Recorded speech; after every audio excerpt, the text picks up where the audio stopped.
स्वागत है आपका एक नई वीडियो में, जिसमें आज हम समरी करने वाले हैं माइंडसेट बुक का, जिन्होंने लिखी है कैरोल एस ड्वेक ने। यह किताब यह समझाने के लिए लिखी गई है कि हमारी मानसिकता माइंडसेट हमारे जीवन में सफलता और असफलताओं को कैसे प्रभावित करती है।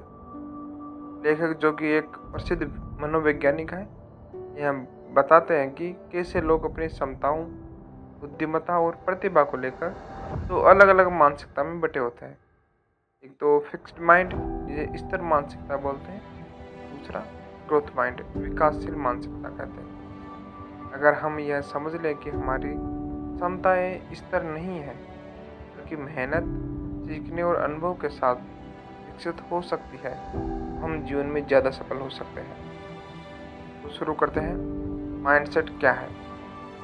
माइंडसेट की हमारे सोचने की क्षमता है, तरीके को, दृष्टिकोण को दर्शाता है। यह निर्धारित करता है कि हम जीवन में आने वाली चुनौतियों और असफलताओं को सीखने के अवसरों में कैसे प्रतिक्रिया देते हैं। लेखक के अनुसार माइंडसेट दो प्रकार के होते हैं।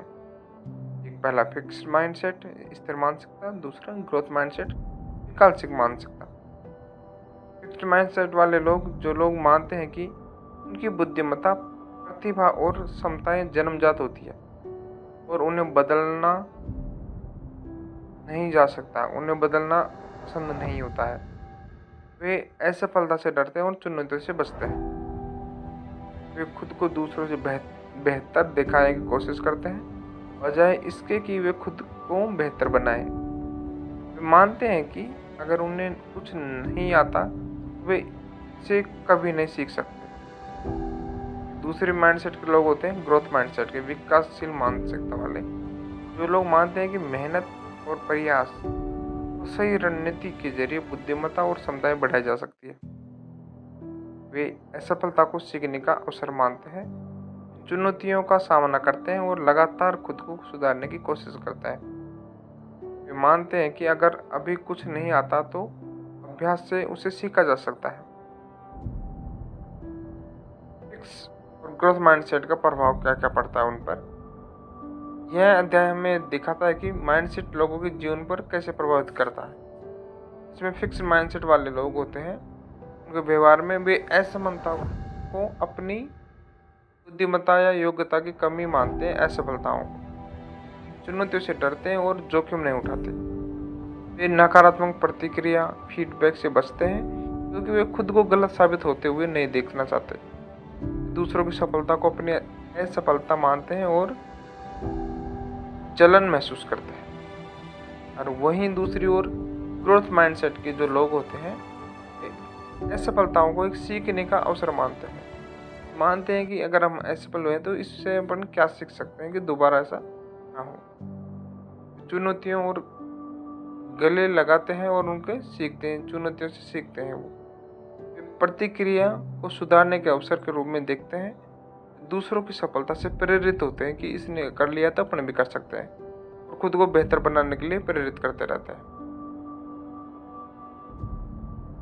माइंडसेट और सफलता। माइंडसेट से कैसे सफलता हासिल करते हैं, इस अध्याय में लेखक यह समझाते हैं कि हमारी मानसिकता हमारी सफलताओं को कैसे प्रभावित करती है। इसमें फिक्स्ड माइंडसेट वाले लोग हैं, जो अपनी क्षमताओं को स्थिर मानते हैं और मानते हैं कि अगर वे किसी चीज़ में अच्छे नहीं है तो वे कभी भी उसमें सुधार नहीं कर सकते। वे चुनौतियों से बचते हैं, असफलता के डर से कोई नया कौशल या काम करने और सीखने में ज़्यादा दिलचस्पी नहीं दिखाते हैं। उनकी नकारात्मक प्रतिक्रिया होती है, नकारात्मक प्रतिक्रिया देने से बचते हैं और नकारात्मक सोच भी रखते हैं। जोखिम लेने से डरते हैं। दूसरी तरफ ग्रोथ माइंडसेट वाले लोग, वे अपनी क्षमताओं को विकसित करने में विश्वास रखते हैं। वे चुनौतियों का सामना करते हैं और असफलता से सीखते हैं और अगली बार बेहतर प्रदर्शन करने की कोशिश करते हैं। वे प्रतिक्रिया को सकारात्मक रूप से लेते हैं और खुद को सुधारते हैं। वे जोखिम लेने के लिए तैयार रहते हैं और लगातार प्रयास करते रहते हैं। जैसे थॉमस एडिसन ने जब बल्ब का आविष्कार किया था, तब उन्हें हजारों बार असफलता मिली। अगर वे फिक्स्ड माइंडसेट रखते तो शायद पहली असफलता के बाद हार मान लेते कि अपने से नहीं होगा।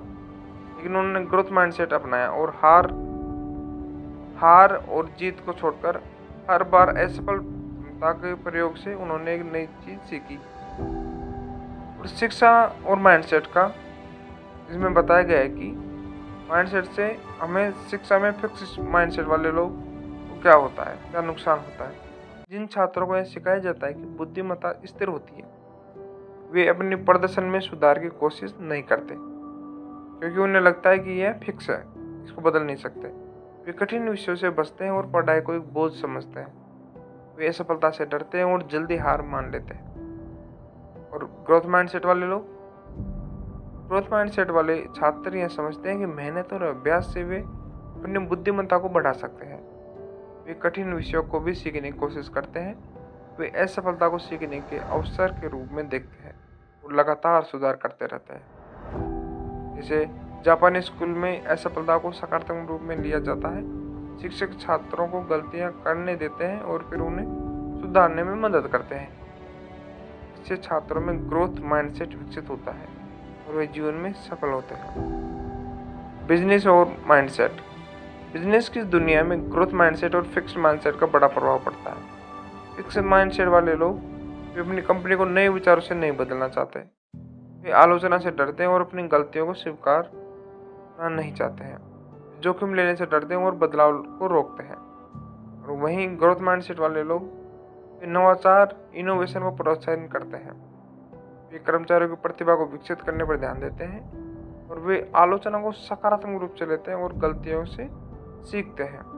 इसे जब सत्या नडेला माइक्रोसॉफ्ट के सीईओ बने तो उन्होंने कंपनी की कार्यशैली में बदलाव किया। उन्होंने कर्मचारियों को ग्रोथ माइंडसेट अपनाने के लिए प्रेरित किया, जिससे माइक्रोसॉफ्ट की सफलता नई ऊंचाई पर पहुंची। खेल और माइंडसेट। खेल जगत में भी मानसिकता का बहुत बड़ा योगदान होता है। फिक्स्ड माइंडसेट वाले लोग वे अपनी प्रतिभा को स्थिर मानते हैं और ज़्यादा मेहनत नहीं करते। असफल होने पर वे खुद को कमज़ोर मान लेते हैं। वे अभ्यास से बचते हैं और अपनी कमियों पर काम नहीं करना चाहते।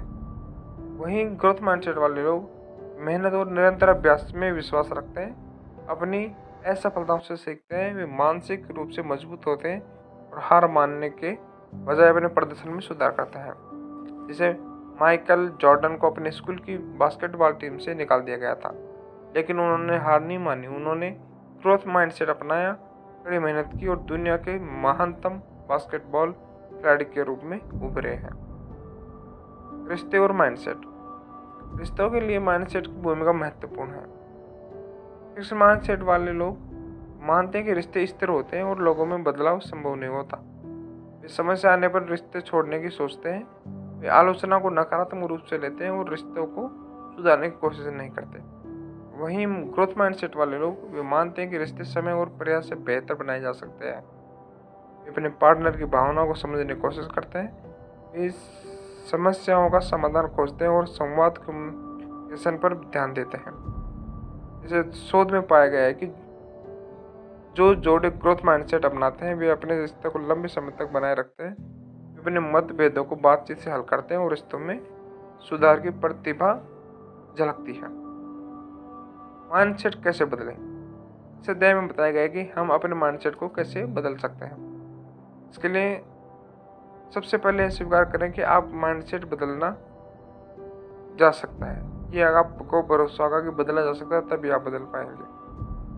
दूसरा, नए कौशल सीखने की कोशिश करें और चुनौतियों को अवसर के रूप में सीखें। केवल प्रतिभा की बजाय मेहनत और प्रयास पर ध्यान दें। अगर आप असफल होते हैं तो उससे ही सीखें और सुधार करें।